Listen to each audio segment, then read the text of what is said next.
You're in the world of assurance, which is a very important role player in this, because we need to compare apples with apples. We need to be able to track the data, the progress. We're talking about moving South Africa to net zero, so it's a journey. But I'm very interested, especially around data. To what extent are you seeing challenges for assurance in an environment where not necessarily everybody's reporting the way they ought to be reporting about their progress towards net zero? What are your views?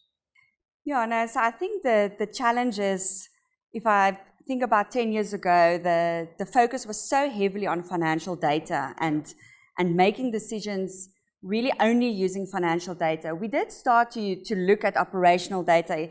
If I think of specifically around the mines, about 5-6 years ago, we did the research in the University of Pretoria, where we built a virtual room where you can actually put the data points in, and without having your golden oldies or your execs going down the mine, they can walk in the room and actually make decisions. Now, the challenge that we see with that is it's very disparate to our financial reporting data infrastructure. And especially from an assurance perspective, it makes it incredibly harder to connect the dots now, because you've got several systems creating data points. So think about simplistic printers. You've got a separate system that's counting how many papers you are using, but is that connected to your core infrastructure?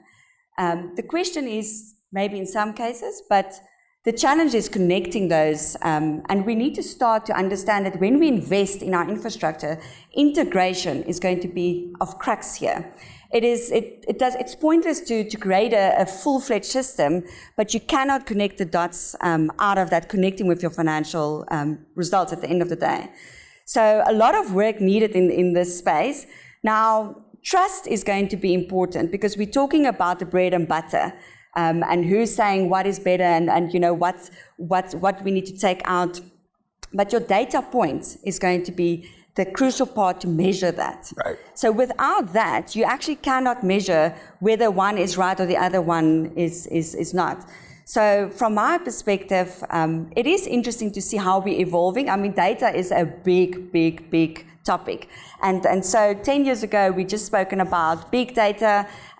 We spoke about artificial intelligence, but from a sustainability perspective, we have to start connecting the data points together in our core infrastructure. I'm told that the IFRS Foundation is busy working on some sustainability reporting and trying to standardize some of the frameworks. Just give us an update. How far are we there? Is that going to help? Is that going to get to a point where more and more organizations are reporting in a more sustainable and comparable way?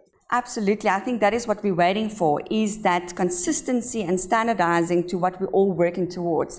Because at the moment, it's very disparate in terms of what we think we should be reporting or what is important and what we should provide assurance on. And this will create a standardized foundation in which we can start measure each other against the same framework.